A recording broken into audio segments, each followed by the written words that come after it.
Praise the Lord. ജീവജലം എന്ന പ്രതിദിന വാഗ്ദത്ത വചനത്തിലേക്ക് ലോകമെമ്പാടുമുള്ള ദൈവമക്കൾക്ക് വേഗം വരുന്നവനായ യേശുക്രിസ്തുവിന്റെ അതിപരിശുദ്ധ നാമത്തിൽ സ്നേഹ വന്ദനം.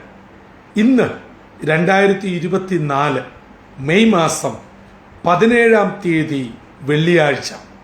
സ്വർഗത്തിലെ ദൈവത്തിന്റെ അളവറ്റ കൃപയാൽ നാം ഏവരും ഒരു പുതുദിനത്തിലേക്ക് പ്രവേശിച്ചിരിക്കുന്നു. ഈ ദിനം സന്തോഷത്തിന്റെയും നന്മയുടെയും ദൈവകൃപയുടെയും ദിനമായി നാം ഏവരും ആയിരിക്കുന്ന ഇടങ്ങളിൽ ആയുസ്സോടും ആരോഗ്യത്തോടും സന്തോഷത്തോടും കൂടെ ആയിരിക്കാൻ സർവശക്തനായ ദൈവം നമ്മെ ഏവരെയും ഇടയാക്കട്ടെ എന്നുള്ള പ്രാർത്ഥനയോടും ആശംസയോടും ഇന്നത്തെ വാഗ്ദത്ത വചനത്തിലേക്ക് പ്രവേശിക്കാം. ഇന്ന് ജീവജലത്തിൽ കൂടി പ്രോമിസ് വേഴ്സായി നമുക്ക് ലഭിച്ചിരിക്കുന്നത് ഹഗ്ഗായി പ്രവാചകന്റെ പുസ്തകം 1-ാം അധ്യായം 13-ാം വാക്യം. ഹഗ്ഗായി ചാപ്റ്റർ 1 വേഴ്സ് 13 നാം ഇങ്ങനെ വായിക്കുന്നു: അപ്പോൾ യഹോവയുടെ ദൂതനായ ഹഗ്ഗായി യഹോവയുടെ സന്ദേശമായി ജനത്തോട് പറഞ്ഞത്, ഞാൻ നിങ്ങളോട് കൂടെ ഉണ്ടെന്ന് യഹോവ അരുളി ചെയ്യുന്നു. ചെറിയ പ്രവാചകന്മാരുടെ കൂട്ടത്തിൽ ധന്യമായ പ്രവചന ശുശ്രൂഷ നിവർത്തിച്ച ഒരു പ്രവാചകനാണ് ഹഗ്ഗായി പ്രവാചകൻ.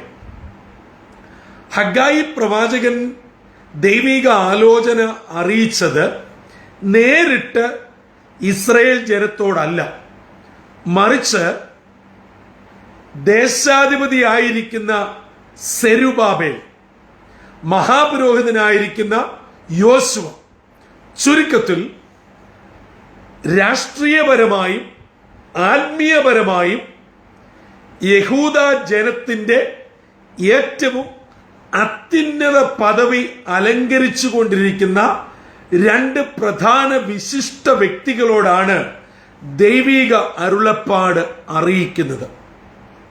അതെ, ഇന്നത്തെ സ്ഥിതിയിൽ പറഞ്ഞാൽ സഭയുടെ ആത്മീയ ഏറ്റവും ഉയർന്ന ആചാര്യൻ,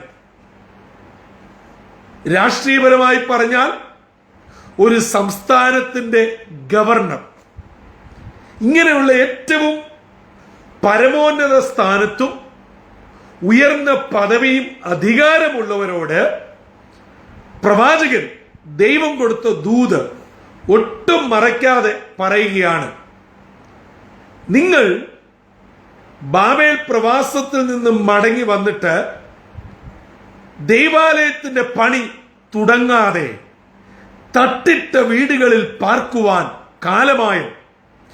ദൈവത്തിന്റെ ആലയം പണിയുവാനുള്ള സമയം ആയിട്ടില്ല എന്ന് നിങ്ങൾ പറഞ്ഞുകൊണ്ട് നിങ്ങളുടേതായ കൃഷിയിടങ്ങൾ, ഭവനങ്ങൾ, തട്ടിട്ട വീട് എന്ന് പറഞ്ഞാൽ ഇന്നത്തെ 2 നിലയ്ക്ക് തുല്യമായി നിങ്ങൾ വളരെ ലക്ഷൂറിയസ് ആയി ജീവിക്കുവാൻ വ്യഗ്രതപ്പെടുന്നു.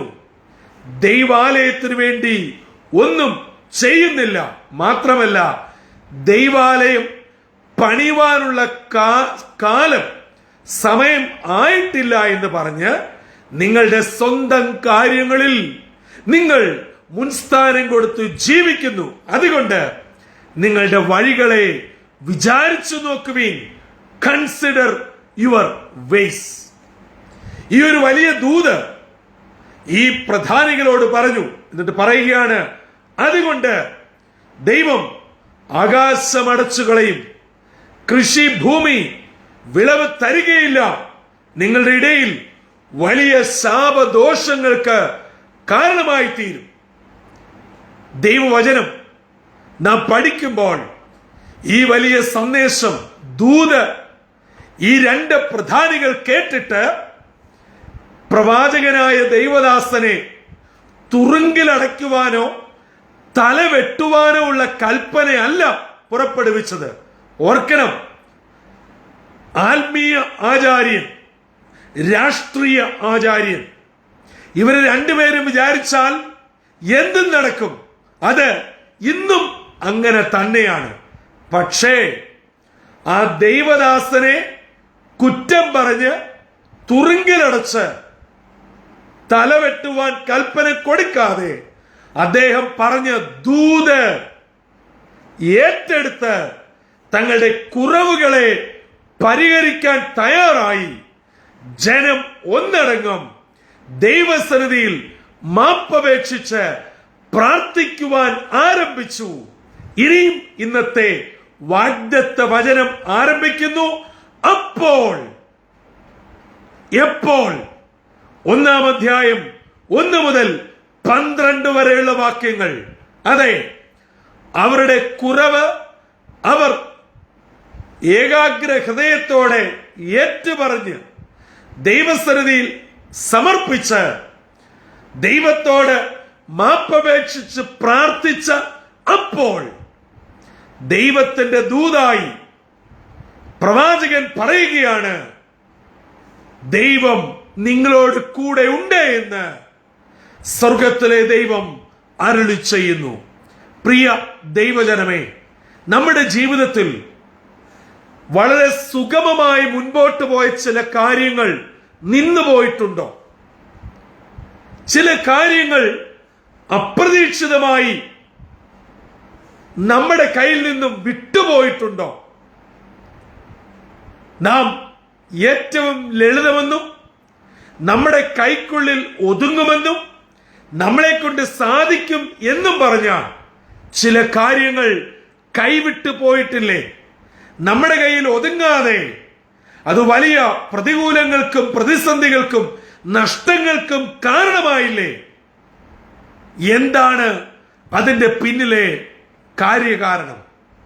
അതെ, പ്രവാചകനോട് പറയുകയാണ്, എന്റെ ആലയം പണിയേണ്ട സമയത്ത് നിങ്ങൾ അത് പണിയാതെ, എന്റെ ആലയത്തിന് വേണ്ടി പ്രവർത്തിക്കാതെ, സ്വന്തം കാര്യങ്ങൾക്ക് മുൻസ്ഥാനം കൊടുത്ത് തട്ടിട്ട വീടുകളിൽ പാർക്കുവാൻ നിങ്ങൾ ആവേശത്തോടെ പൊരുതുകയാണ്.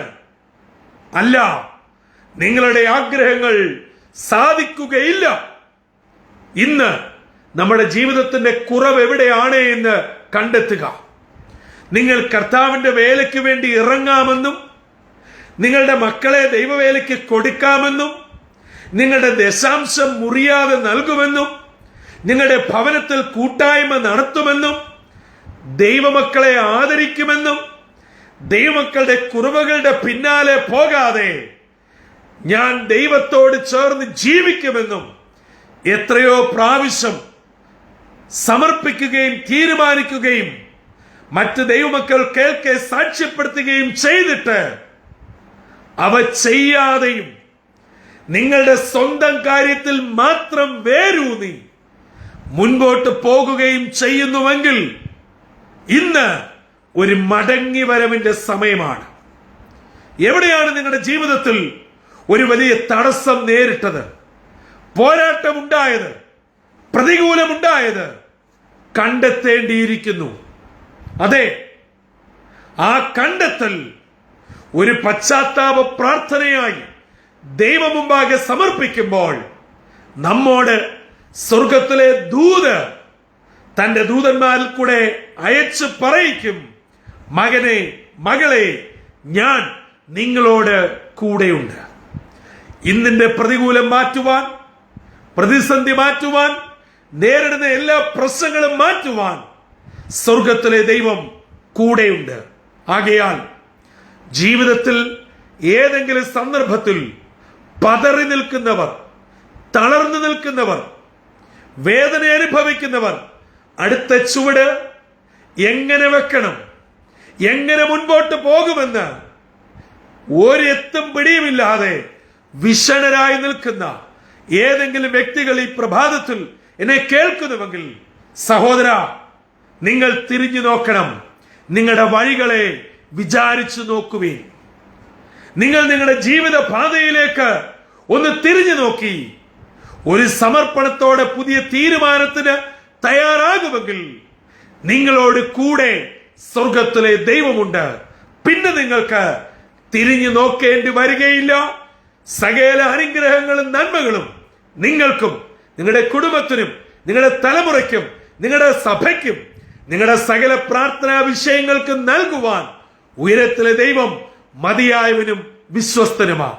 ആ ദൈവത്തിന്റെ കരങ്ങളിൽ ഇന്നത്തെ വാഗ്ദത്ത വചനം കേൾക്കുന്ന ഓരോരുത്തരും നമ്മളെ തന്നെ സമർപ്പിച്ച് നമ്മുടെ വഴികളെ വിചാരിച്ചു നോക്കി അതിനെ ഒന്ന് തിരികെ കണ്ടെത്തി കുറവുകളെ സമർപ്പിച്ച് പ്രാർത്ഥനയോടെ അടുത്തു വരാം. ആ ദൈവകൃപകൾ പ്രാപിച്ച് അനുഗ്രഹത്തോടെ മുൻപോട്ട് പോകുവാൻ ഇന്നത്തെ ദിനം സർവശക്തനായ ദൈവം ഏവരെയും ഒരുക്കട്ടെ. അതിന് നമ്മെ തന്നെ താഴ്ത്തിക്കൊടുക്കാം, തലകളെ വണക്കാം, പ്രാർത്ഥിക്കാം. ഞങ്ങളുടെ ഉടയവനും പരിപാലകനുമാകുന്ന ദൈവമേ, സ്വർഗീയ പിതാവേ, മനോഹരമായ പുതിയ പ്രഭാതത്തിനായി നന്ദിയോട് ഞങ്ങൾ അങ്ങേ സ്തുതിക്കുന്നു, സ്തോത്രം ചെയ്യുന്നു.